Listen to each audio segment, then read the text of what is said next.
Good morning and welcome back. I'm Bonnie Colleen, and we've got a wonderful 2 hours for you today. It's going to be very provocative programming. Of course, we'll open the phone lines up and invite you to call in and ask your own questions. Many of you remember Stephen Hewer. He's the founder of Cocoon Nutrition. He's been a frequent guest on Seeing Beyond in the past, and he's actually here today co-hosting the program with me and sponsoring the program. So I want to thank you, Steve, and Cocoon Nutrition, which is located in Sunnyvale. We'll be talking a little bit about that and how people can connect with you and get their alternative and holistic health needs met. But I would like for you, first of all, please, before we bring Dove onto the program, and that is a kind of a name that she uses for a specific reason, and she'll explain that. I'd like for you to introduce her and why you decided to not only co-host the program with me, but also to sponsor Dove and her work, her message, and her ideas.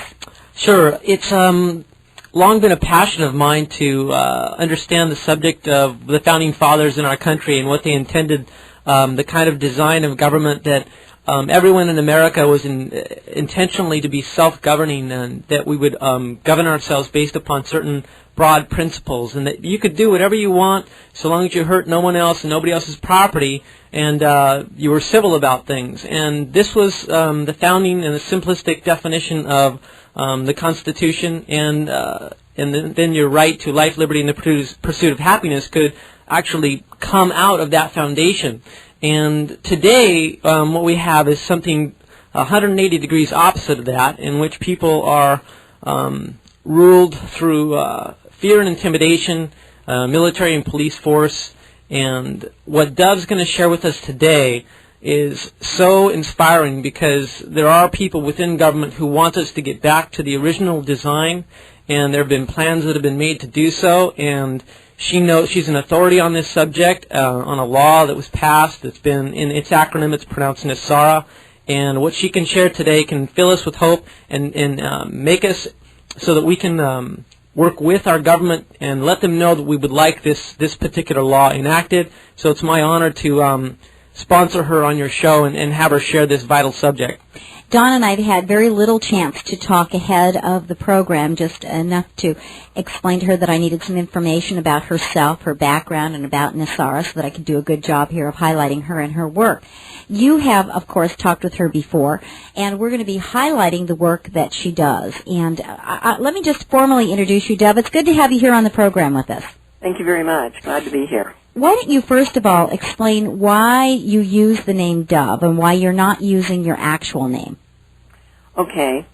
In the late 90s, I joined a humanitarian project group, and as part of that group, we are going to be helping to change the world by receiving massive amounts of funds that have been accumulated in Europe for many, many years, for the purpose of improving the world, things like cleaning up the environment, providing alternative health care options, helping people to have homes, food, shelter, everything that we know is needed out there, someone in these humanitarian project groups wants to do. And probably many people will be attacking these different needs that we have around the world. There have been wealthy visionaries that put programs together to fund improvement projects, but they could not do it all themselves. They needed people who cared about the world to help do it.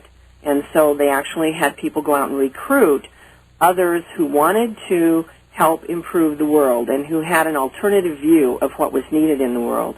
And I was one of those people. Now, I've been writing about the progress of these humanitarian projects for about 3 years. And when I originally started to write about them on the Internet, I knew that it wouldn't be real smart to have my real name out there, because as you might guess, if someone has a lot of money, people know how to find that person is having visits from people who want to request funds. So it's not a good thing to have your real identity out there when you're tracking this kind of thing and writing about it.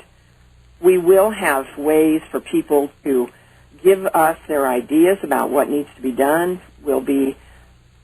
I will at least, and I know other people will be, looking for people who want to help on these projects. So it's going to be very broad-based. It's going to be very much the people helping to restore our world and our people to good health and prosperity and happiness. That's why I have to use a pseudonym.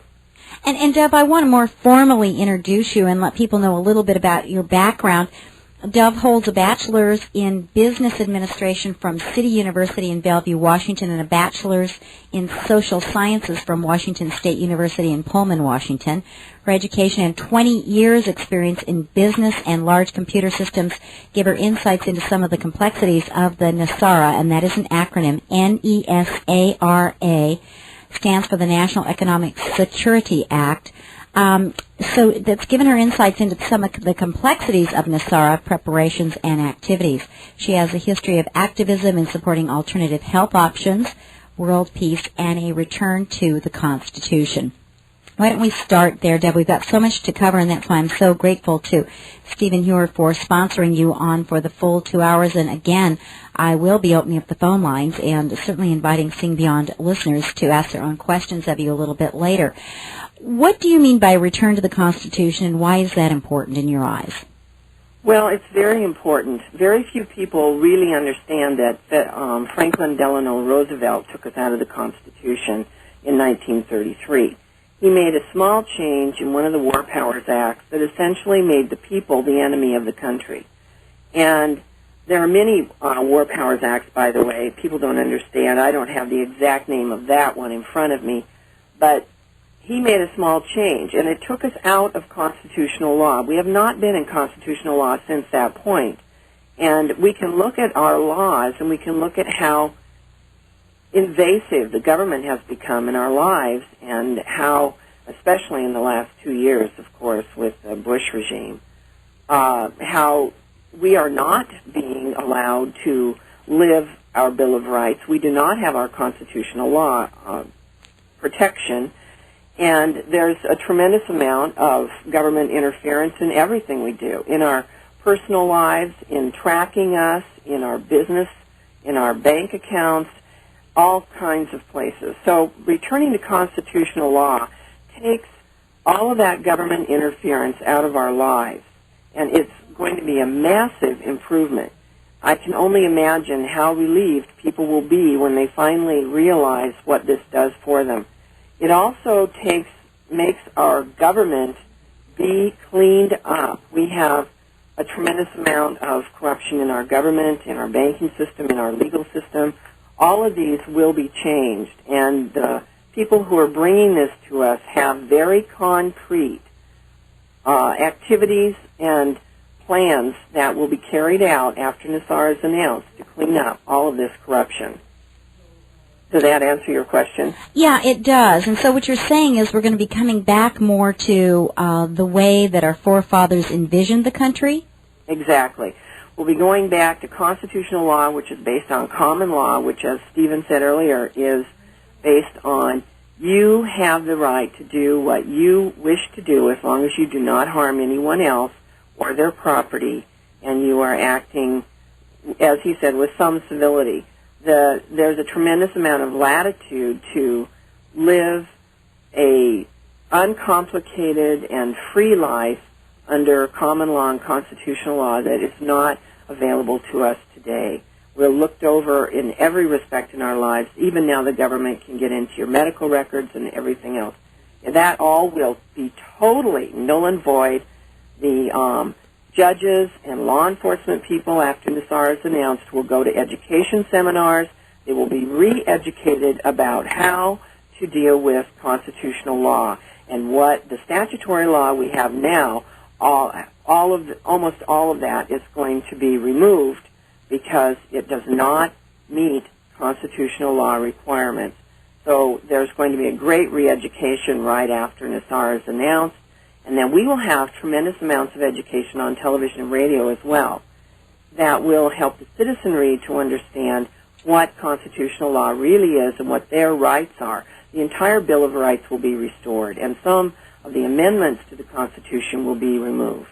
We're going to be talking in great detail about NESARA. Now, that's an acronym. You spell it NESARA. It stands for the National Economic Security and Reformation Act. We're going to be coming back and getting a detailed definition of that from our guest, Dove. And I want to let you know how you can also find out more information yourself on the Internet at www.nesaranow.com, and I'll spell that for you, NESARA now.com, or send an email with the subject of subscribe to Dove at 4winds10.com. So that's Dove at FOUR wins and then the number 10.com. Dove does daily reports on the Internet regarding the status of NESARA and related subjects 7 days a week.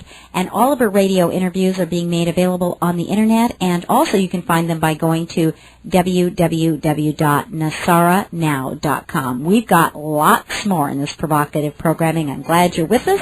I'm Bonnie Colleen, and you are seeing beyond. Welcome back. I'm Bonnie Colleen here with my co-host Stephen Hewer. I'm sure that many of you remember him being on the program. He is the founder of Cocoon Nutrition in Sunnyvale. Their toll-free number is 1-888-988-3325. That's 888-988-3325. And you can find out more about Stephen and his work at cocoonnutrition.org. We're here today co-hosting a woman named Dove, who is a member of a humanitarian project group. And after the NESARA law is announced, and you spell that NESARA, it stands for National Economic Security and Reformation Act. After that law is announced, Dove says that she and thousands of other Americans will be receiving great amounts of money to do world improvement projects. Because Dove has been writing about the humanitarian projects funding on the Internet, she uses the pen name Dove of Oneness to maintain her privacy and avoid having thousands of people show up on her doorstep to ask for money after NESARA is announced. Dove, it really is good to have you here with us. And Steve, thanks so much for being here, too. You know a lot about this subject. Dove, I just wanted to bring you back on and let the listeners go forward with you hearing or introducing them to how NESARA came about and what it would mean once it was implemented. So going back to the whole farmers bringing the court case to the Supreme Court and all that. Okay, great. Thank you, Steve. Yes, actually since the 1960s, there have been people in this country who have been very aware of the serious corruption in our government and in our banking systems and our legal systems, all those three pieces seriously corrupted from what it was supposed to start out, what it started out with under the Constitution and our founders.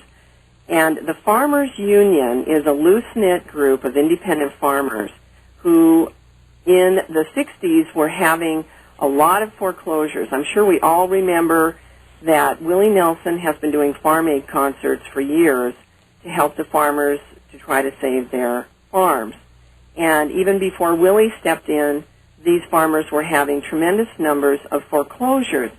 And they began to wonder what was going on here. It didn't make sense. They did some research, and they found out that the banks were fraudulently foreclosing on their farms in many cases, that the banks were breaking the rules of foreclosures and many times had big farming corporations in the wings waiting to buy these farmlands up. In addition, the Farmers Union went further. They went to the government. They said, how come you're not helping us? You know, this is a problem. And they found out that some of the government personnel were being bribed to look the other way. After that, they also found that they were being, as they were doing court cases up and down the state courts in the U.S., they were being harassed by the IRS.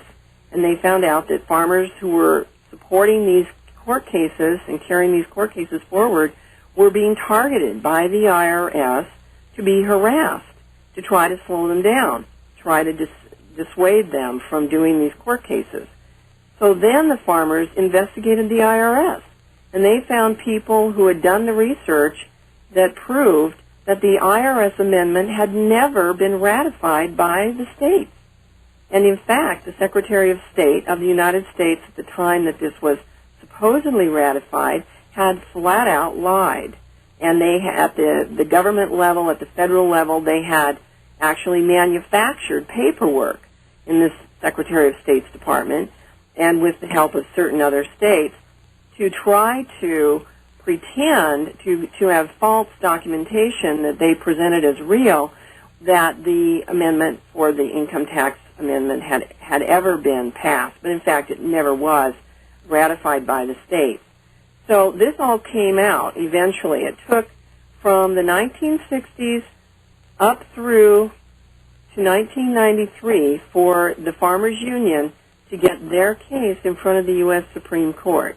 And I really have to give those people credit because they fought a hard battle.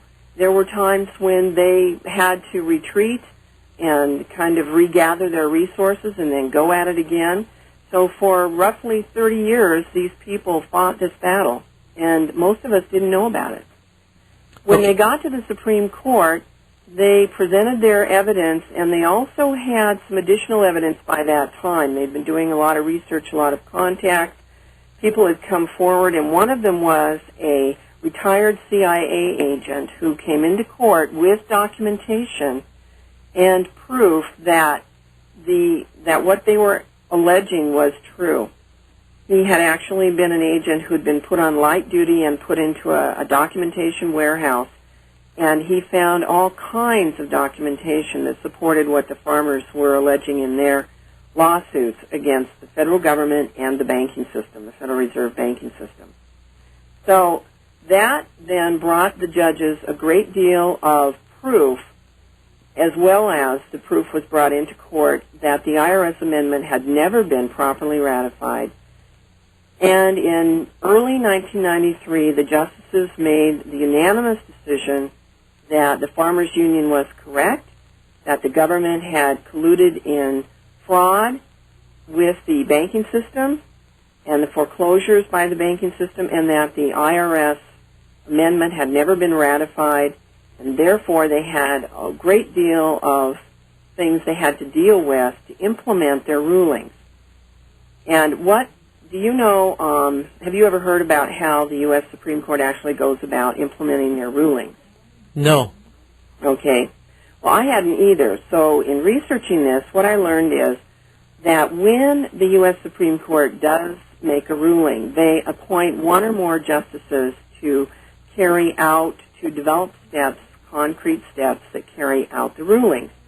In this case, they realized that massive government reform was needed, massive banking reform was needed.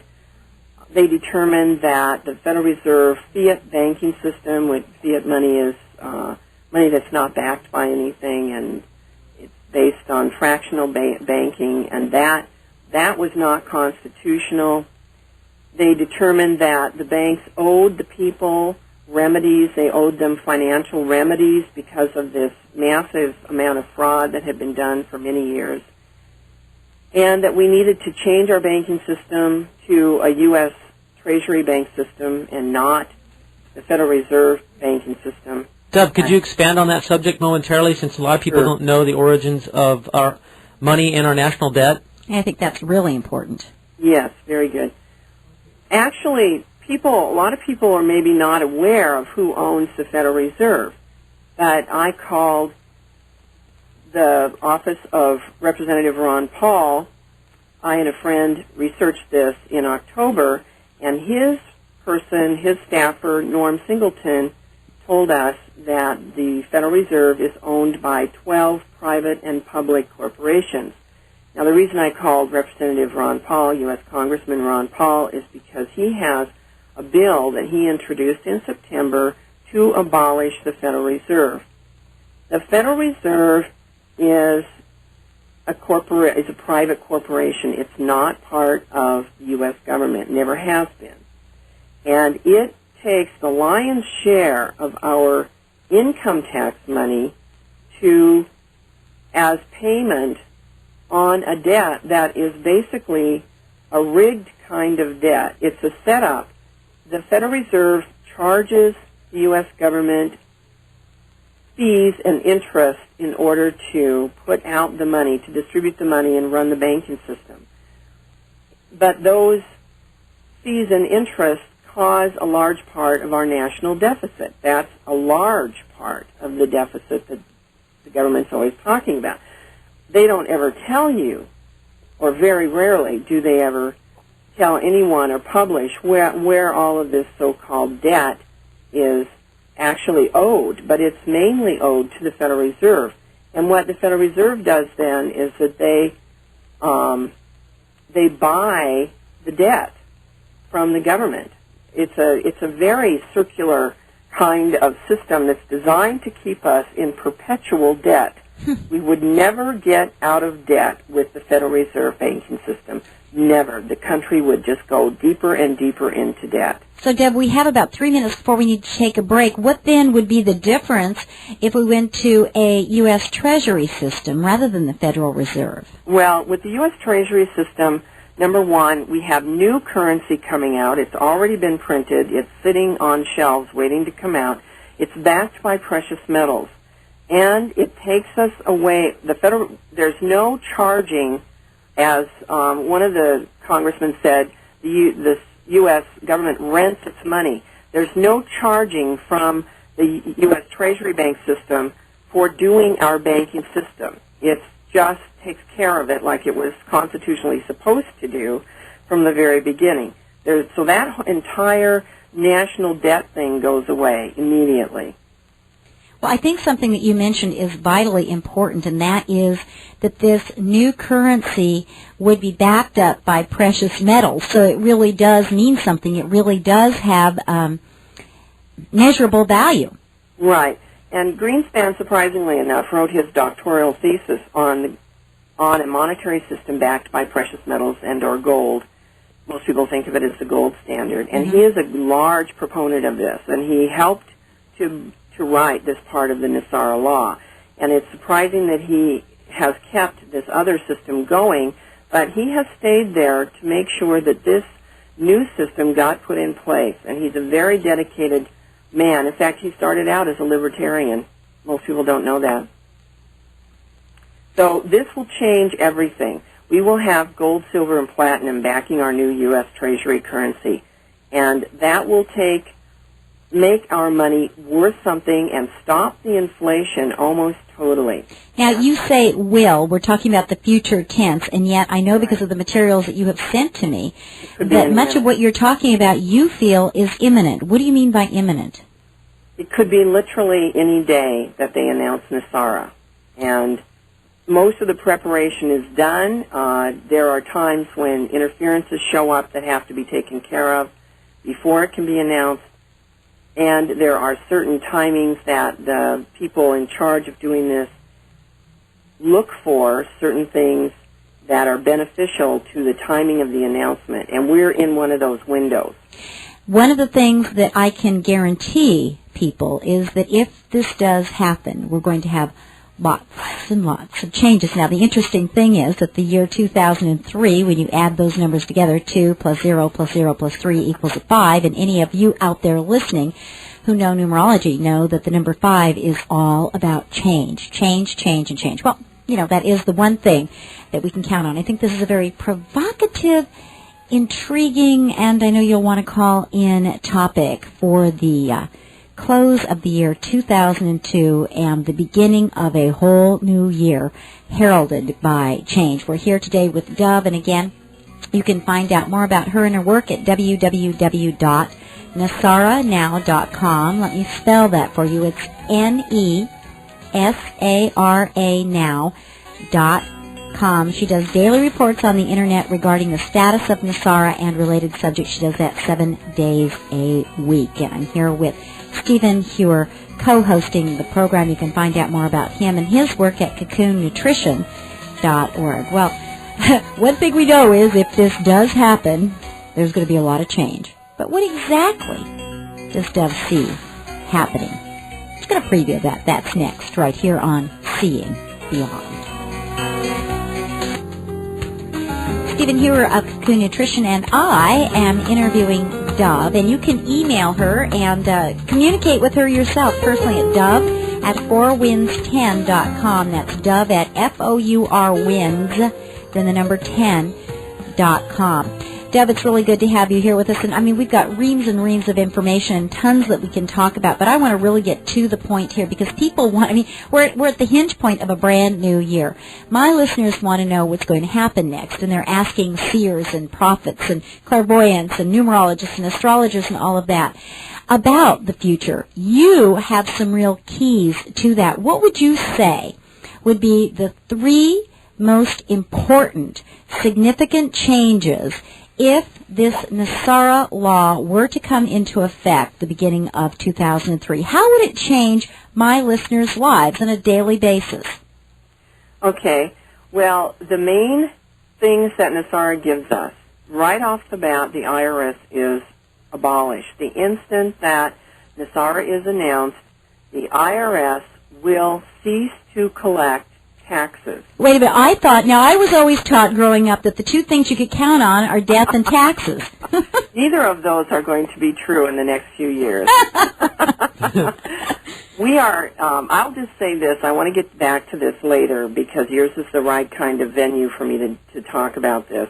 The reason I do this work is because I know we are in the pivotal times of the Great Shift. This is the shift of the ages that Greg Braden talks about and many major cultures have talked about. NESARA is key to this shift of the ages. This is why I do this work, because I'm here to make sure this shift gets done. And so are you. So is Stephen.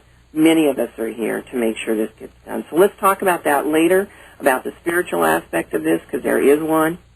But right now, what will happen? Initially, there will be about a 15-minute announcement process, and it will be a series of things.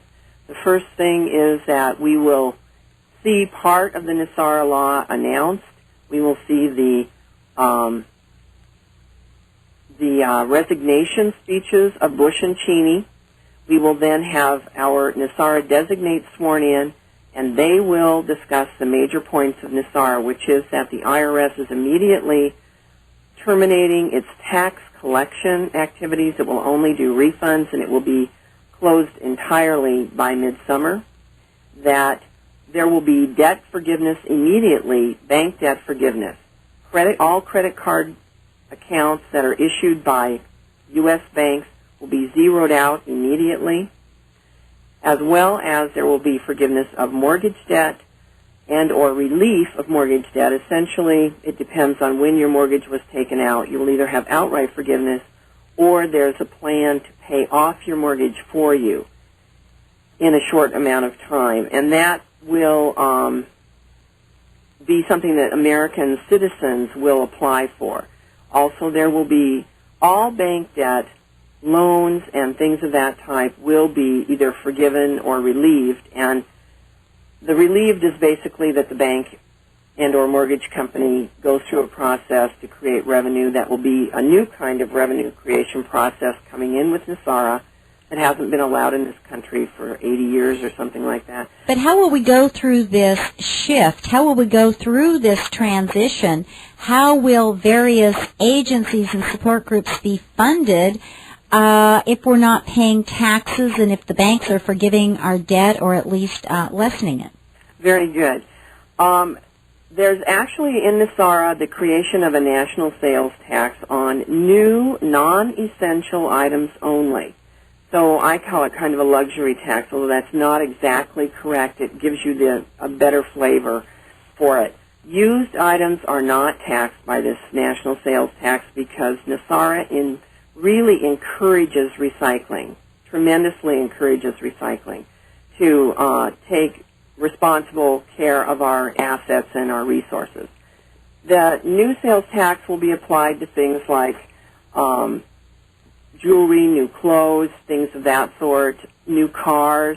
If you buy something absolutely new, it's never been used, you'll pay the new sales tax on it. You will not pay it on food, medication, and certain vital things that are necessary to life. So those things will be totally exempted.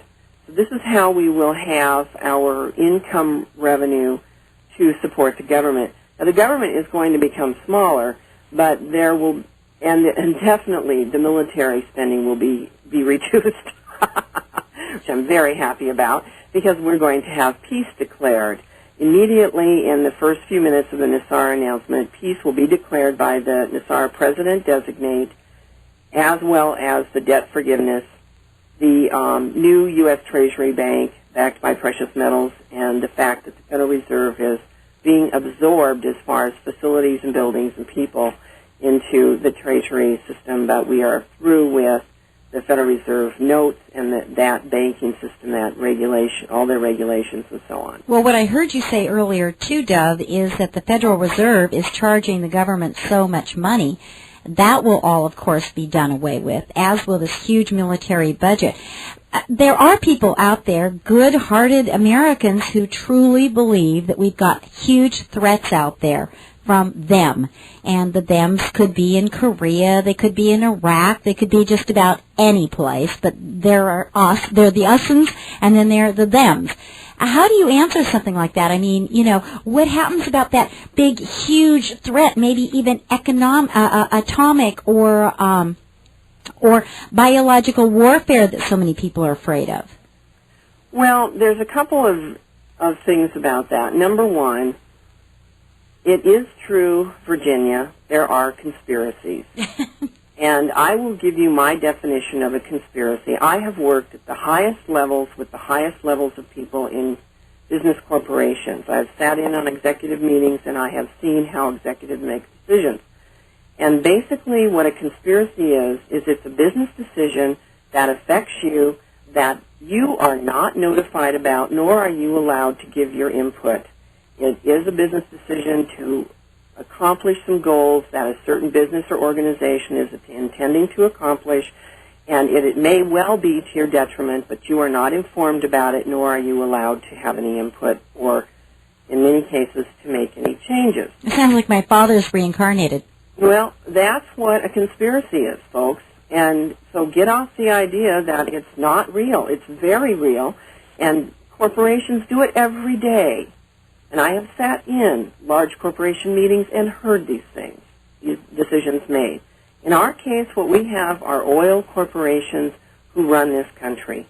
And pharmaceutical. And pharmaceutical, yes. And they're all tied together. Yep. They're all tied together. They're all intermeshed. The Reagan years of deregulation allowed these large corporations to expand into other areas of business, and they all work together. And they have, at the very top echelon, number one in the Fortune 500 is Exxon. And Exxon owns large pieces of other major corporations and controls those corporations through its stock ownership. And, of course, people who own Exxon, we can go right to our Rockefeller and Bush families.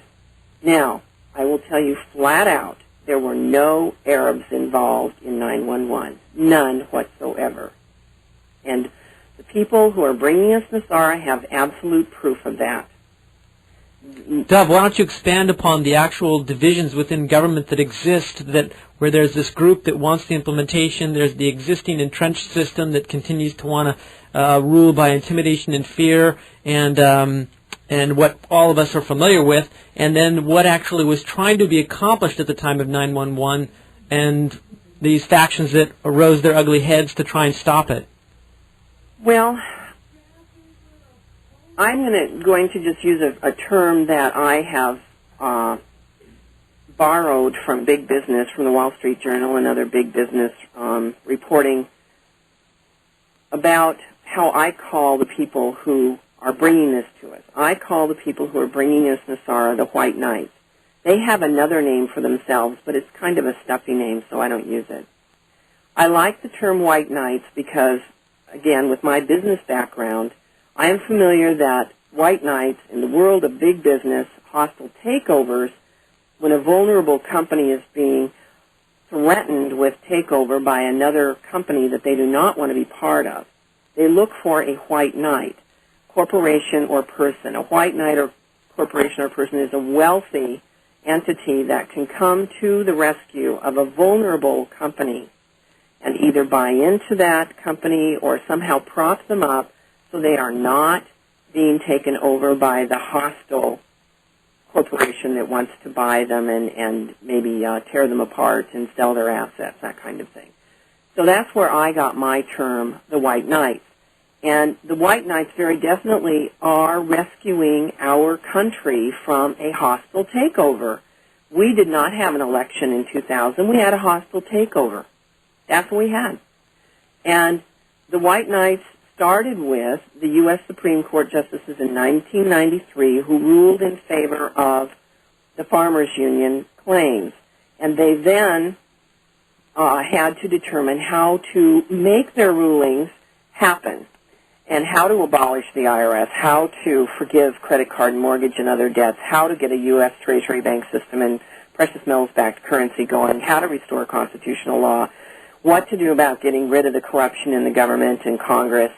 And so what they did is they built coalitions of experts. They called in monetary experts, constitutional law experts, economic experts, judicial experts in addition to themselves, all kinds of experts, and not just from this country, but from around the world. And they built coalitions of people who helped them to come to build good plans and good concrete actions to carry out these transformations that needed to be done. And I call those people, all those people who are doing this around the world and here in the U.S., the White Knights. And I think it's important that you're saying around the world as well as here in the U.S. Deb, we need to take a quick break, slip out for traffic and some sponsorship announcements. We're going to be coming back and specifically talking, letting you finish what you're saying right now, and then specifically talking about your views of what really happened on 9/11. Find out more about the subject we're talking about today and about Deb's work. She does a daily report on the Internet regarding the status of NESARA. And again, that is the, I'm finding my little notes here. Hold on here. It is the National Economic Security and Reformation Act. The acronym is NESARA, N-E-S-A-R-A. Find out all about that on the Internet at www.nesaranow.com. That's N-E-S-A-R-A now.com. Well, Deb, we've got so much to talk about here, but what I think I'm hearing you say is that you're just using a kind of a metaphor here and saying that there are groups of people who you're calling the White Knights, and that is, it has its inception in the corporate world when the White Knights come in and help to save a corporation from a hostile takeover. These White Knights are coming in to help us. So finish what you were saying about that, and then let's talk about your views about 9/11. Okay, thank you. The White Knights are actually, we have a large group of White Knights here in the U.S., and there are White Knights around the world who have been working with ours.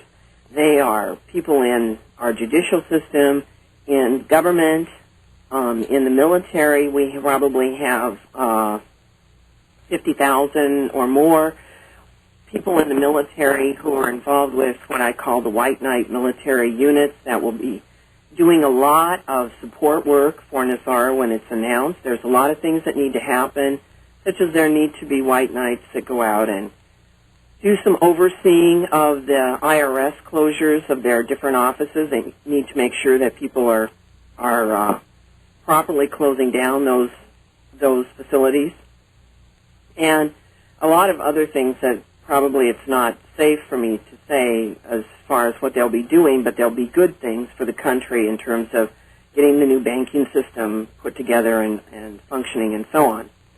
And the resources that need to move around in the country will be done by some of our White Knight military. And they've helped the justices and the other White Knights a great deal in accomplishing things, bringing the gold into the country, for example. There needed to be a lot of gold and silver and platinum brought into the country and kept under guard in places that are not in the control of the government, or else we would lose that. So there's a lot of things, a lot of different people involved, people in the Federal Reserve banking system who, like Greenspan, want to get this Federal Reserve system out and get the new U.S. Treasury bank system in. Economic experts, constitutional law experts, a lot of White Knights all over and in other countries as well. I've written about this, so I'll just say that Margaret Thatcher is a White Knight, and she is helping to get the United Kingdom ready in Britain. There'll be some government changes in other countries as well as here, so there had to be a kind of overall worldwide effort. Now, they have got these things ready for what NESARA is going to do is ready. The basic preparations are in place. Occasionally there's interference with some of those things. They have to be fixed and then put back on target. But that, it's really ready to go any time. Now, you wanted to know about 911. Yeah, explain the opposition group that exists and is so entrenched that it will do anything to keep its foothold. Well, there is a group that wanted to put in place a new world order. George Bush Sr. spoke those words during his time in the Oval Office. Some other people have.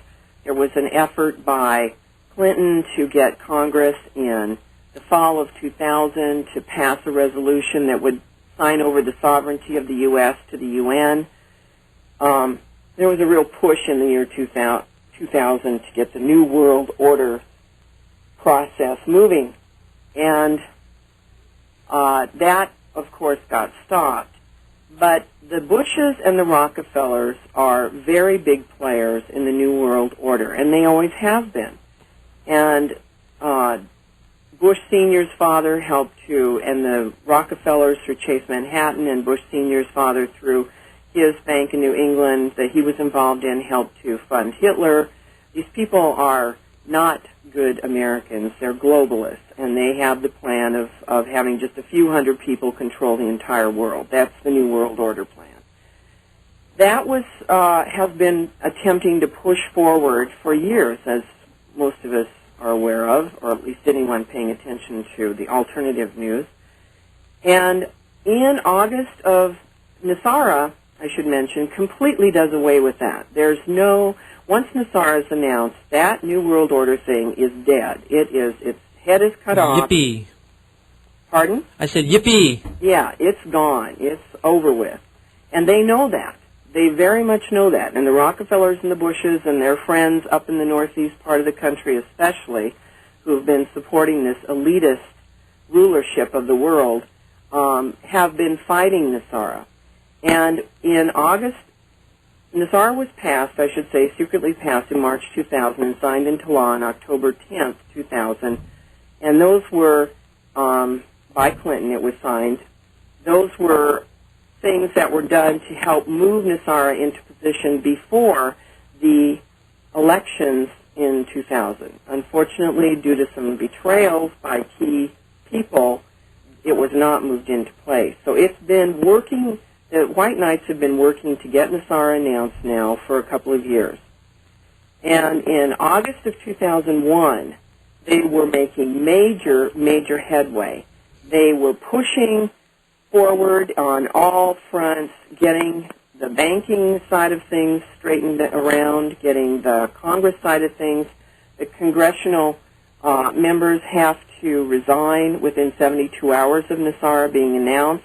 They were getting resignation letters signed ahead of time in August. And just for the audiences, the resignations would occur so that because these people have been acting consciously, treasonously, and that's why they would have to resign. Exactly. One of the things the justices found in their court overview, all the information that came before them in 93 was that there was a continual action by the administrative branch, the executive branch of the government, and Congress in ignoring the Constitution, and they were purposely and knowingly passing and signing unconstitutional laws. The pattern was so clear that there was no way to avoid realizing that the only way to fix the problem was to require the resignations of everyone in power at the federal level in terms of elected and appointed cabinet officials, the president, vice president, and Congress, because there's too many of those people, vast majorities of those people, who are purposely ignoring the Constitution. And there was actually something that already took place with the White Knights in the past where many congresspersons resigned. That piece of history is in the past. Maybe you could expand on that, too. There have been times, as I mentioned, in the 60s, there started to be efforts to clean up our government and our banking system. And one of those efforts was not too many years ago when a number of people in Congress were pressured to resign because of their corruption.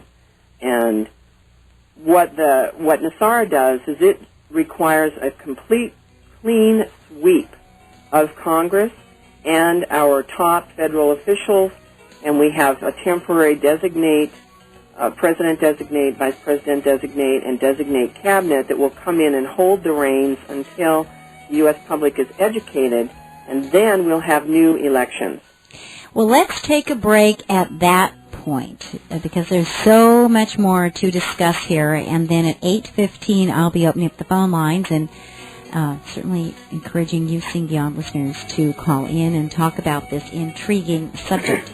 We're talking today with Dove, and we're talking about NESARA. That's spelled N-E-S-A-R-A.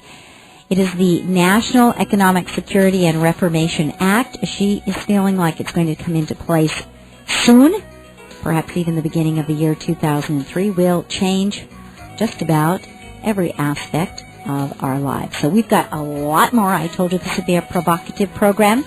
We're certainly seeing beyond, aren't we? I'm Bonnie Colleen, and you too.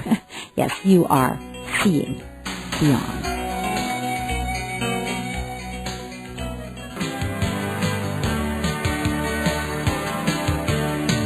Welcome back. I'm Bonnie Colleen here with Stephen Hewer. Many of you remember Stephen from having been a frequent guest on Seeing Beyond. He's the founder of Cocoon Nutrition in Sunnyvale. You can find out more about him and his work at cocoonnutrition.org.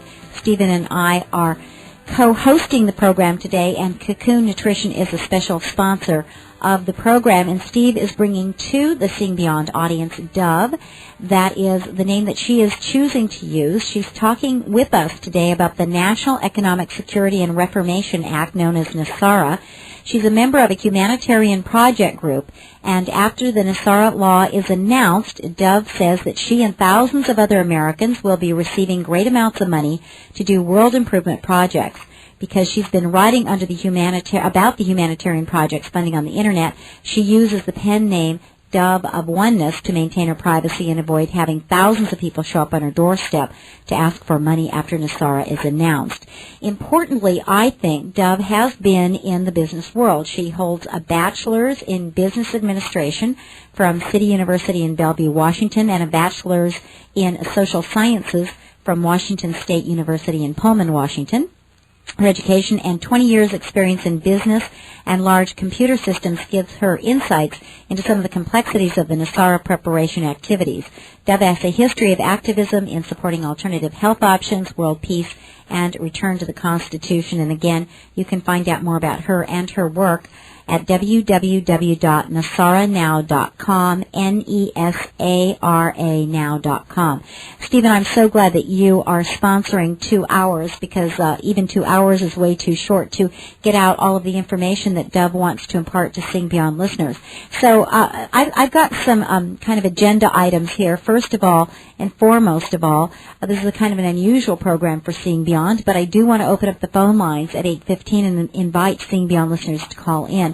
That's my foremost agenda, Dove. My second agenda item is I want you to spend the next part of this segment talking about your views of what you believe actually happened on 9/11. And then I definitely want to cover the spiritual aspects of this that you mentioned earlier in the program, the first hour, because, of course, this is a program that is it has no religious bent at all, nor does it support one belief system over any other. It is a program where we allow people of differing opinions and belief systems to come together and to talk and to let Seeing Beyond listeners make up their own minds, but it definitely has a spiritual bent. So welcome back to the program, Stephen. Again, thank you so much for sponsoring, Dove being here. All right, Dove, I'm sure there are people out there sitting on pins and needles waiting for what you have to say, what your view, and I suppose many people's views are of 9/11. Okay. Well, because NESARA was going to be announced in early September, and we could see that in the preparations that were going on in August. The White Knights were really pouring the fuel on to get all of the things that had to be handled done. And finally, on September 9, in a secret session with Congress, they did the last thing that needed to be done as far as the formalities. There was another approval of NESARA passed in a secret session of Congress that day, September 9, 2001. And the reason they didn't do NESARA the next day is because the White Knights have a 3-day bank closure calendar kind of thing that happens when NESARA is announced. There will be, constitutionally, we can have the banks closed, the lobbies closed for 3 days, but the ATMs and all of the, the other things, night deposit and what have you, will work. They will continue to work, continue to have plenty of money in them. The banks need to be, bankers and their staff need to be retrained and close out the books on the old system. So that's why you have to have the closure time for them to close out the old system and bring in the new system. So September 11th, Tuesday, September 11th, was the soonest date that the White Knights would be ready to do this, because then the banks would be closed on Wednesday, Thursday, Friday, and they would have Saturday and Sunday as well if they needed it to get all this work done inside the banks and all this retraining. So they set NESARA for the 11th of September, and the Bush regime actually got the people in Congress to stall this approval process, and they had it approved because there were new members of Congress. They wanted everybody to be to have approval of NESARA when it was announced. So they stalled it until that Sunday, and then knew that the White Knights would not try to announce NESARA until Tuesday. Every target that was hit had something to do with NESARA.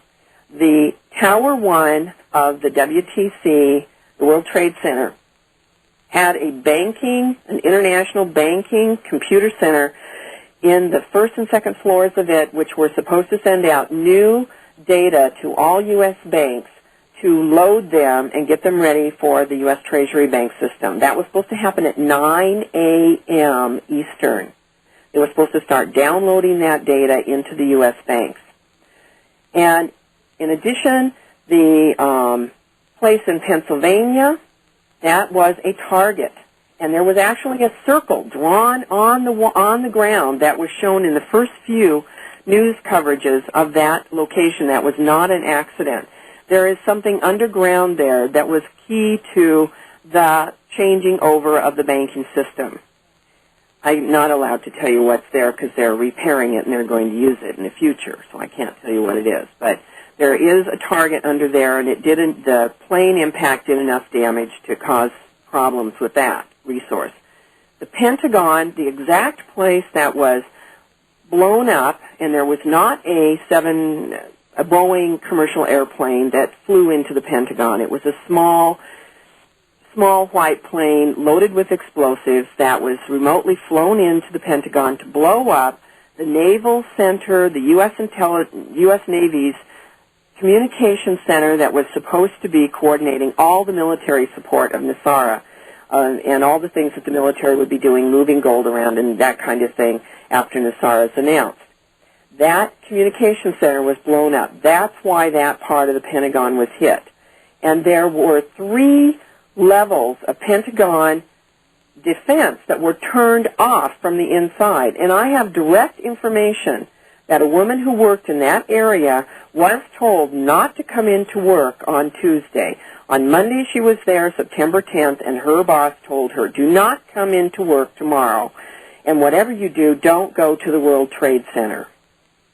There was foreknowledge, our government was behind the attacks, and there were no Arabs involved. That's a cover story to give them an excuse to go attack Afghanistan and Iraq to try to get their oil. That's all that is, and that's all it ever was. So, Deb, let me ask you this now. Weren't there any survivors in the World Trade Center or in the Pentagon who were in on this lining up the computers and that sort of thing, the preliminary work that needed to be done to get NESARA in, who knew about this? I mean, aren't there any survivors in any one of those places who could come forward and validate what you're saying, share this information? Sure, but how would you do that when the people opposing NESARA own huge amounts of the media? And when the government has told the media, Ms. Rice has told the media that if they say anything against what the government wants them to say, that they're going to be shut out. Well, as a matter of fact, it's interesting you'd bring that up. I obviously wanted to talk with you about the media. But it's interesting that I just got an email the other day from a friend of mine, and it was all about Dan Rather coming forth and saying, you know what, we've all been shutting up in the name of patriotism, and it's time for us to come forward and really do some investigation here. Yes, exactly. They've been threatened. And it's not just that they've been told by the White House they can't look into things. I mean, look at how the White House stalled any inquiry and then tried to put one of their own buddies in charge of it, Mr. Kissinger, another New World Order buddy that they all work with. So, I mean, you couldn't get the truth out in the major media right now, although people like Donahue have tried to bring it out on MSN. But there's very few places that have. There's very, very few people who are willing to take on the government. Even when Donahue was questioning Ted Koppel says, oh, gee, Donahue, you're coming awfully close to treason with what you're saying about the Bush regime. Treason? They're the ones who've committed treason. You know, we're the ones who need to stand up to these people and kick them out of our country, and they weren't. And that whole fiasco of getting Bush Jr. into the White House was, well, the White Knights will talk about that afterwards. They'll explain what happened there. But if the present government is so powerful, which obviously they are, how then will NESARA come into being? I mean, we've already seen, at least according to your view of this, what can happen when somebody wants to interfere. Yeah. Well, what's been happening is since 9/11, a lot of people have jumped ship from the Bush camp. A lot of military have switched sides, some of them that were on the fence, and the military officers at the highest level all know this was a government job. They know it. They knew it then. They know it now. They knew it beforehand. But the White Knights did not have the overwhelming numbers of people siding with them that they do now. So there's a lot of military people who have come over. There's a lot of people in the government who have come over to the side of the White Knights. There's other people involved in various aspects of this who have shifted sides because that was too much. Well, certainly Colin Powell is taking a more do I want to say humane or cautionary stance on going into Iraq? What's your view of what his positioning is? Well, Colin Powell was actually supposed to be a White Knight, and when he got into, and he was supposed to help bring NESARA about, and there was a kind of negotiation between the justices and some of the top White Knights leaders and the Bush regime in this whole process, because the Bush regime had known for a long time that NESARA was coming, and after some of the damage was done in certain places, the banking center in New York had to be reset up in another location, and it had to be reinitialized, and a lot of records had to be recreated that had been lost there and so on, that had to do with the banking side of the changes of NESARA. So it took months to get it ready again. And they knew that. The White Knights knew it was going to take a while to get everything ready again so that they could announce it. So there was a negotiation. It's really weird how these things work. People can be sitting across the aisle, across the hallway from each other in the Pentagon or in some of the departments and be totally 100% against what the other person is doing. So you have White Knights sitting right next to or across the hallway from New World Order fanatics. Well, in fact, that leads me to ask you this final question of this segment, because we do need to take a break in about a minute. But how is it that, have you self-selected to be a spokesperson for this, Dove? Have you been selected? How is it that you're here speaking in the fourth largest radio market in the United States about the issues that we're talking about today? I would say I'm spirit selected.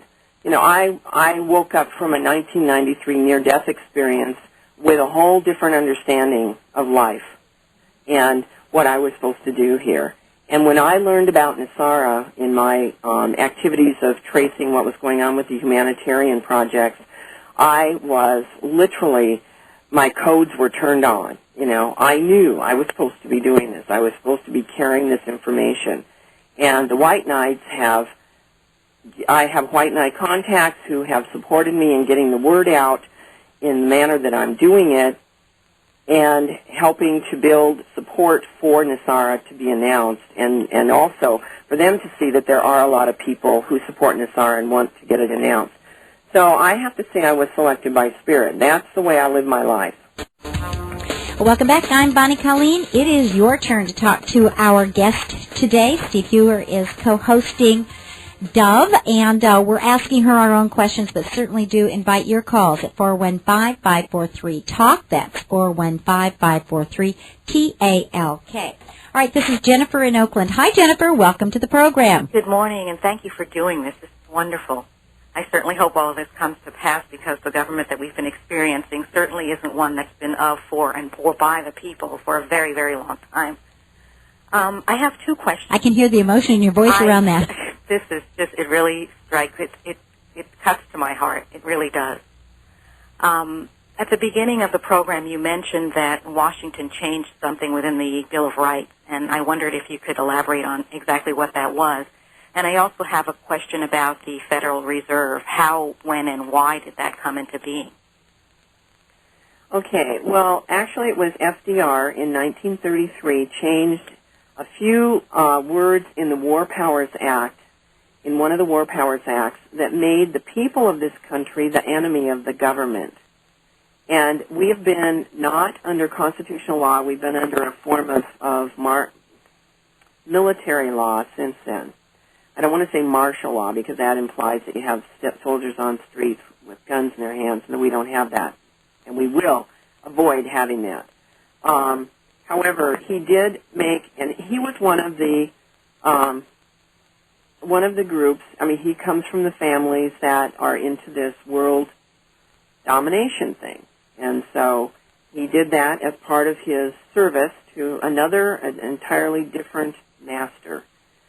On the Federal Reserve, that was another effort by the international bankers who are also part of this world domination group, and I'm not using that term lightly. Those people have been working for hundreds of years to take control, and their families just continue the traditions.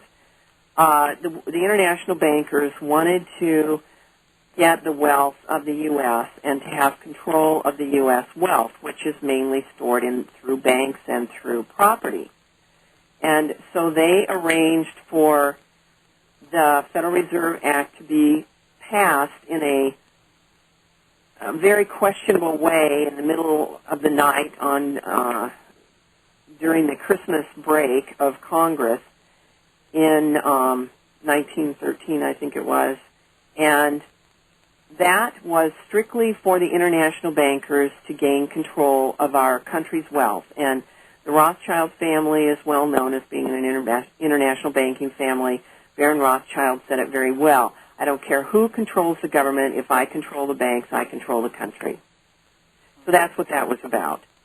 They have done a very good job of siphoning off the wealth of this country, and that's all being stopped with NESARA.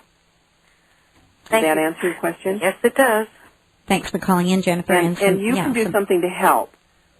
Jennifer, you can send a postcard to the U.S. Supreme Court, 1 First Street, Washington, D.C., 20543, and urge them to get NESARA announced. I understand we started doing this campaign with the justices because we know that they don't understand how many Americans support these kinds of changes.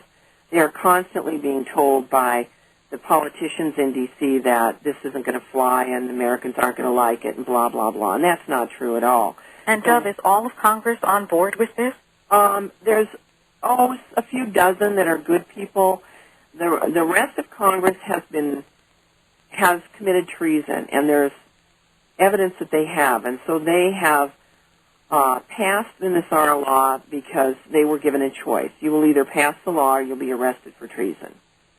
And so they have a way to get out of their situation gracefully and to gracefully resign and pretend to be statesmen, and that's fine. Although a lot of what's been going on is going to come out in exposés after NESARA is announced to educate the people. All right, let me just say that you can send postcards, and Dove is putting out the information that it's much better to send a postcard because of the anthrax threat, that they won't probably open up letters. And let me give you that address again, Jennifer, for you and other Sting Beyond listeners who might want to do this and offer your support. The U.S. Supreme Court, 1 First Street, Washington, D.C., 20543. And again, that zip is 20543. Some very good questions there, Jennifer, which means that we do have one other line available at 415-543-TALK, 415-543-TALK. Dove, just a curiosity question. Why not email? Well, emails are frequently lost in D.C. The Supreme Court justices don't have a public email address either, and so we aren't using that route. But I'm sure you remember hearing news reports about how emails never got through to Congress. Hundreds of thousands of them were blocked from getting through. Mm-hmm. We've used email at times, those of us who are activists for this, and it's been useful in certain situations. But on this one, actually having a physical postcard, there are piles and piles of these postcards. Over 200,000 of them have been received since mid-October when we started doing this. All right, so that's U.S. Supreme Court, 1 First Street, Washington, D.C., 20543. And that basically what you want to say on the postcard is announce NESARA now. The law exists, it just hasn't been enacted. The announcement enacts it, and that's the message that everyone that wants this to happen needs to put on that postcard. All righty, here's Dennis in San Francisco. If you'd like to call in and be on the air with Dove, Stephen Huer and Bonnie Colleen, it's 415-543-TALK. Hi, Dennis. Good morning, dear lady. One of the best programs I've heard you done in 14 years. I'm serious. Yeah, it has been almost 14 years, hasn't it? Yes, love. You've done a great job, too. Thank you. You're welcome, Dennis. Dove, I would like to just say thank you for putting this information out. As a humanitarian myself and knowing, wasn't the Justice Department enacting putting Bush in office? And can you explain how that is and what's going on with that right now? Okay, I guess I will, because you're asking it directly. What was going on in December 2000? There's a portion of this process with the new banking system that requires funds move over from Europe, where they've been accumulating for 50 and 60 and more years, and they move over from there into the U.S., and there was a problem with getting those funds moved over. Constitutionally, the U.S. Treasury bank system has to use money that comes from outside the current banking system. The current banking system is fraudulent. Therefore, to start a new banking system, we have to have funds that come from another place. And there are Americans and others, wealthy visionaries, who have been building these funds for years to enable this and all these other things that have to happen.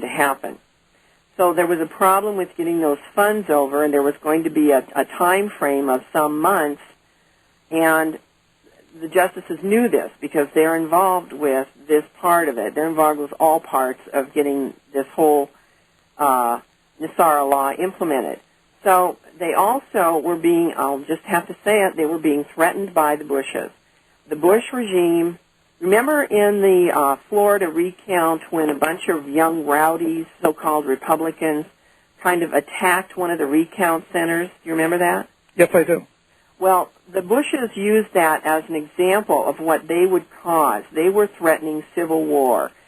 And the justices made a business decision that they could not implement NESARA at that point because they didn't have the funds fully transferred from Europe, and it would take some time to get them done. And they sat down, they negotiated a contract with the Bushes. And the Bushes were threatening people they knew, were threatening family members, friends, were threatening to hurt people, were threatening to kill people. I'm not kidding, this is all true. No, she isn't. She's right. And what the justices decided was that they weren't strong enough then to handle a civil war. And the Bushes were definitely determined to do that, and they did hurt some people. It never came out in the media, but some people were hurt. And one of the justices refused to go along with this, and people that were targeted that she was told would be hurt were hurt because of it. So they essentially were strong-armed into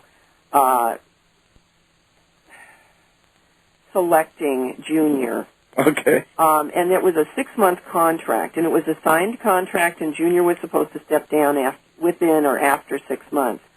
And as soon as they could get the pieces of NESARA that had to be done for the banking system completed. And, of course, we know that he did not do that. And that's what happened. These people have been massively attacked. The justices, many of the people who are supporting NESARA have been attacked. Some of their family members have been killed. They've been kidnapped. They've been attacked with lawsuits on a daily basis, frivolous lawsuits, but it takes a lot of energy out of them. All kinds of things to try to stop NESARA. So I can't really blame the justices. They were carrying the torch for, 7 years at that point. They had fought through a world court battle. The Clinton administration took the U.S. Supreme Court to world court to try to overturn their decisions in 93. They fought through that. They won. These people have been through a lot, and they couldn't take the responsibility of a civil war in the country at that time, and that's what the Bush-Rockefeller regime gang, I call them the Bush gang, they're like a bunch of outlaws, were actually trying to do at that time. They threatened that, and they did some things that the justices were informed about that made it very clear that that was a serious threat. Dennis, thanks for calling in, and I'm really impressed with the intelligent questions, the well-thought-out questions that you Seeing Beyond listeners have this morning. Dove, it sounds like it's been a heck of a struggle, to say the least. Why then do you believe that this, enacting of the NESARA will be happening imminently? Well, for one thing, most people on this planet are good people. The folks who are pushing the New World Order and the world domination are really in the minority. There's a few millions out of the billions that are on the planet, and some of those that are pushing the New World Order have switched sides, and some who were just kind of supporting the Bush-Rockefeller camps are switching sides. And a great number of bankers in the U.S. have switched sides. They have decided that they don't want to support what's going on with the Bush regime. And every time that we go public with this, and every time, and my newsletter, by the way, is read by most of the top bankers. It's read by the intelligence agencies in D.C., the Bush, the White House, certainly reads it every day. I have a lot of people who are in the middle of this on both sides, white knights and the Bush regime, who read my newsletter, and I put out what our people, my subscribers, are doing, and we're getting the word out. We've been putting out flyers. We've been going to peace marches, handing out flyers on NESARA. We've been doing all kinds of creative things, and every time one of those messages goes out that overviews what everyone is doing, I have 10,000 subscribers, and they forward on by fax and email, and I get posted on other websites. I reach over 250,000 people in the world. And these people are activists for NESARA, many of them. And when we put out what people are doing, the bankers call the white knight justices and tell them they're switching sides. So we have more and more military switching sides to the white knights. They don't like what's going on. They don't want to be Gestapo of this country or any place else. And we have bankers, we have other influential people in government and other places who are switching sides. So September 11 didn't help the Bush regime in that a lot of people said this is going too far, we can't support this, and have since switched sides. Now there's some actual evidence that things are happening. There's been some news reports from the IRS that they are reorganizing, and they are laying off thousands of people in Ogden, Utah, and Cincinnati, and places like their major regional headquarters, and they're claiming that they're just shifting the load. But that's not true. The IRS expects to be closed down, fully closed down by summer of 2003. and they are not rehiring these people or telling you where they're putting the load that they're moving from these centers. They're just leaving that and just saying this is reorganization. They're not allowed to say that they're closing because of NESARA. So that is something that's actually in the news that people who don't know how to read government speak believe on face value, but that's not what's happening. They have to start preparing to close these offices down and these thousands of people that work for them. In addition to that, we have some other help, and this is where the spiritual aspect of this comes in. You know, I want to put a bookmark in that because I really want to spend the last segment today of you discussing the spiritual aspect of that. I think that that is going to be of paramount importance to my listening audience, and I want to give people their own chance to call in and talk with you. Sorry, we missed one call, so do call back at 415-543-TALK, 415-543-TALK. And we're glad you're calling in, Julie. Julie's in San Francisco. Hi there, Julie. Hi, good morning. Thanks. I've been intuitively thinking along the same lines that you're presenting with all this important factual information for quite some time. And are you suggesting that maybe CIA-type people were actually flying those planes and that they just trumped up the Arabs, the Saudis who were on those airplanes, is number one. Number two, I'm worried about the national database and the security of all of our information. There's a company called DynCorp, which is run by Herb Winokur, who was on the audit board of Enron and also on the development board and board of directors of Harvard, and a big buddy of the Bushes. And I'm worried about our information being used in a massive database. And finally, about the economy. Is this going to make the stock market go down when all this happens? Great questions. Okay, first one was the CIA. Mm-hmm. Yes, this was a CIA operation, and it was a hastily thrown together operation. In July of 2001, military officers told people in a meeting in Europe that the military would be in Afghanistan in October of 2001, that they would be actively waging war in Afghanistan. Now, this was 2 months prior to September 11. So this was a Bush plan that was there a long time. In August, because the White Knights were making such great strides, the CIA designated roughly 100 people in a CIA group, came up with the entire scenario for September 11, and the planes were piloted remotely. I won't say exactly how, but I have said in my reports on the Internet that there were processes used to control those planes by the CIA, and those planes were purposely flown into those targets by the CIA. Their processes they were using. Your third one is about the economy. Credit card debt and mortgage debt. The minute that NESARA is announced, your credit card gets zeroed out, all your balances. Your mortgages, your car loans, your education loans are put on suspension. No payments will be accepted after NESARA is announced, and for a period of months while people submit their applications for these things to be forgiven. The banks get $8,500 per credit card to zero these out. So the banks are not going to go down. The banks are making money on this. You probably noticed you had a lot of credit card applications in your mail for the last 2 years. That's why. The banks have been wanting people to open up lots and lots of credit card accounts so they could get lots and lots of money, and they don't give you an $8,500 limit, but that's an average of credit card debt that Americans have. They will also get paid for the mortgages. They'll get paid for all the loans that are being zeroed out. And the loans, all this stuff has to be zeroed out because when you change from a fraudulent banking system to a new banking system, you have to close the books on the old system. And that's one of the ways of doing it. And there wasn't any other more fair way, plus it gives financial remedy to Americans for being defrauded by the government and the banks for so long. Your last question was the stock market. Is that correct? Yes. Okay. Well, and I should also say that with the IRS being abolished immediately, you'll pay no income tax from that time forward. from the announcement forward. So you can see right away you've got money in your pocket. If you're a normal American person who's working, you've got no IRS taxes going out, so you've got money in your pocket from that. You aren't paying for mortgage or education loans or car loans or credit card debt, so you've got money in your pocket from saving for that. All that's taken away, and you have that money to use for yourself.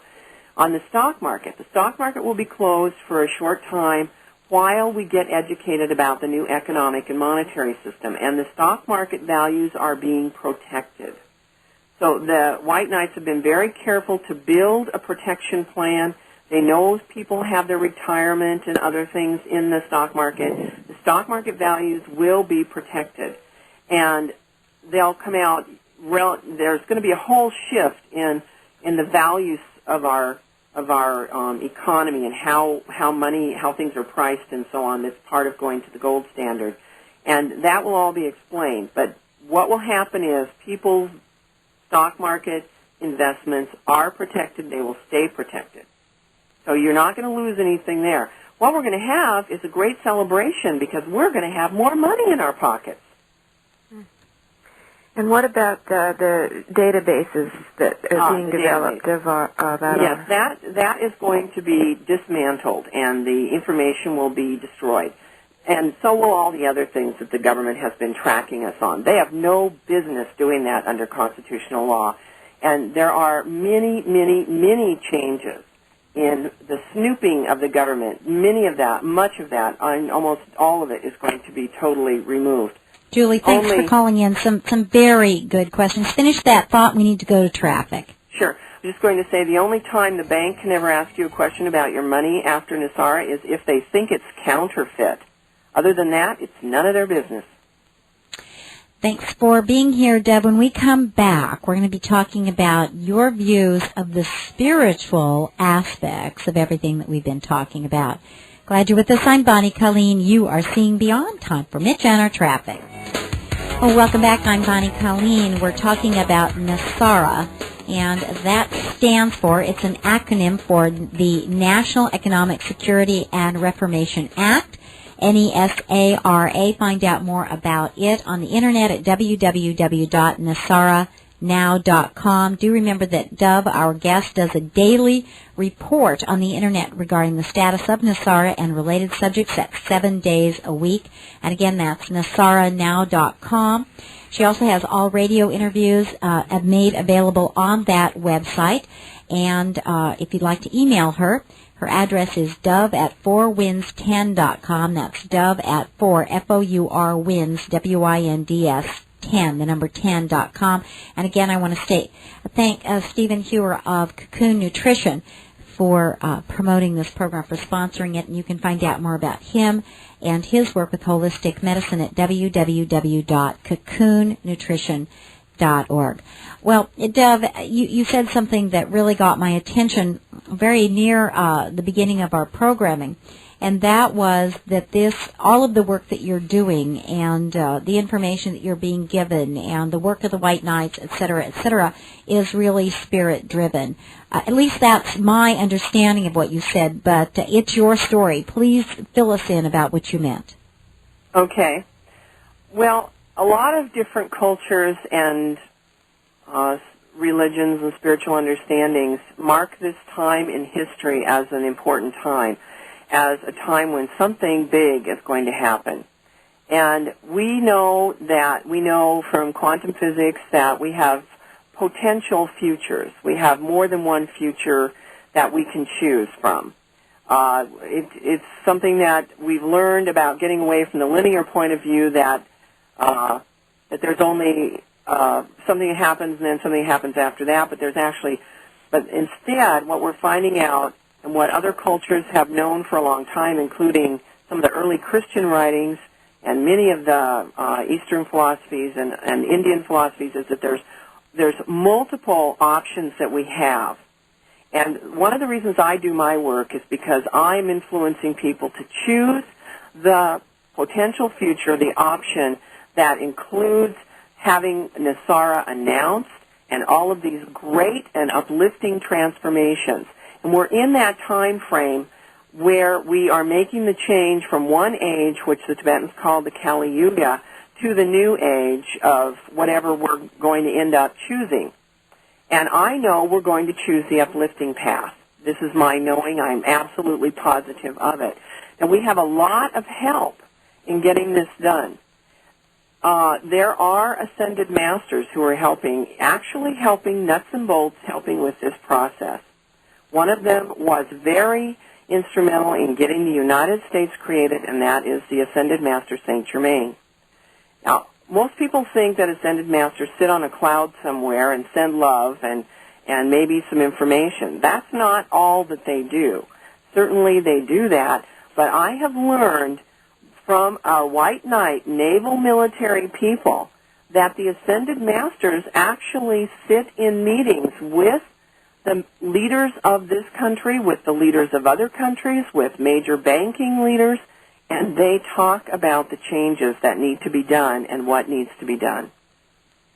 These are heavy-duty ex-Navy SEALs, people who are very down-to-earth, who are in meetings with these major spiritual lights who are telling them and helping them to move this forward.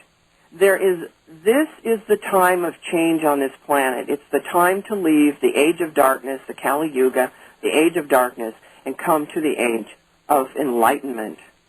And I did not know that Saint Germain and Sananda, which is another name for Jesus the Christ, were involved in this at all when I first got started. I was talking to white knight sources in D.C. some of whom attend the meetings of the G8. Do you know what the G8 are? No. Okay. They're the Global 8. It's the leaders of the top 8 industrial countries. So Britain, Japan, the U.S., the list does change from time to time, but Canada, the major countries, the major industrialized countries have a group they call the Global 8, and those are the top 8 industrial countries in the world, and they've just added China. Russia's in there. They've just recently added China, so it makes it the G9, really, but with our controlled media, we don't probably hear about China being part of it. That was a deal that Bush Jr. struck to let China in on that. These meetings are Blair Jr., Putin, Bush Jr., these other top leaders meet together, and once in a while you'll see it in the news that they're having a meeting, the G8's having a summit meeting, or they're having an economic meeting or something, and they discuss what they're going to do, how they're going to run the world, basically, is what it amounts to. And Sananda and Saint Germain have visited these meetings and talked to these world leaders about the future and how they must cooperate because the future of the planet is to go into the age of enlightenment, and that these tyrannies and these manipulations of people are a thing that is coming to an end, and they can either do it gracefully or they can do it in a opposition mode, but regardless, it is happening. The first time I heard about this, I was rather amazed. I was totally amazed. I was like everybody else. I had no idea what Ascended Masters really do.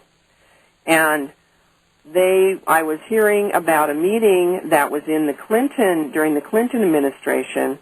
They were having a meeting in the bowels of the White House in one of their super secret rooms of the G8, and Saint Germain and Sananda beamed in, if you will, and spoke to them for 3 hours.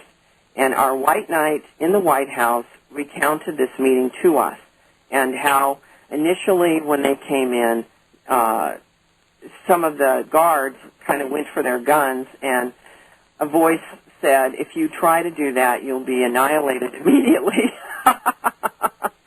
So Clinton said, well, I guess we won't, stand down, boys. We won't do anything.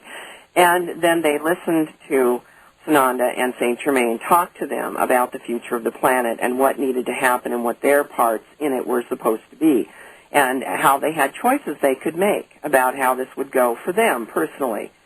And that was one of the first meetings I heard about, and there have been meetings since. And St. Germain actually has, because of his tremendous love for the United States and for the children of light of North America, which he has spoken about many times in some of his information that he has passed on, he actually has an office near Washington, D.C., and he is in constant attendance at meetings with the Bush regime, with the White Knights, and has been for months to help bring this about.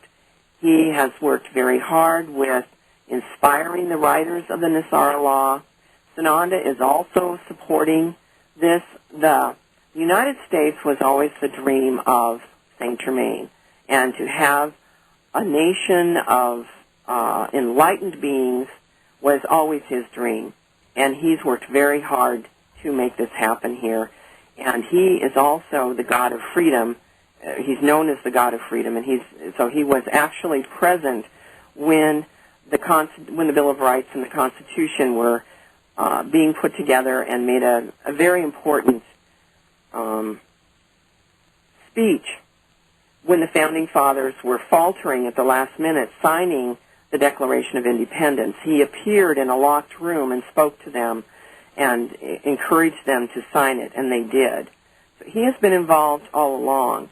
And that, of course, according to Dove, is our good news. You can find out more about her work, about NESARA, at www.nesaranow.com. Let me spell that for you. It's NESARA now.com. You can also send an email to Dove at dove@fourwinds10.com. That's Dove at FOUR-WINDS, and then the number 10.com. She actually does daily reports on the Internet regarding the status of NESARA and related subjects 7 days a week, and all of her radio interviews are made available on the Internet, and also you can find them by going to that same website, which is www.nesaranow.com. Deb, I want to thank you so much for taking a full 2 hours to be here with us this morning. Thank you. Thank you so much. And again, Steve Hewer, I want to thank you for being here, holding up the energy, asking your own questions, co-hosting the program, and sponsoring Dove here on Seeing Beyond this morning. Steve Hewer is a nutritional consultant. He's a holistic practitioner. He's got a beautiful company called Cocoon Nutrition, and you can find out more about that at www.cocoonnutrition.org, or call them toll-free at 888-988-3325. That's 1-888-988-3325. And I especially want to thank you, Seeing Beyond listeners, who called in this morning with some very educated and intelligent questions. You know, you are the questers out there. You're the ones who ask the questions. You're the ones who seek information. And most importantly, you're the ones who act upon it. I'm Bonnie Colleen. We've got a whole new hour with you. We'll be back right after this, once again, Seeing Beyond.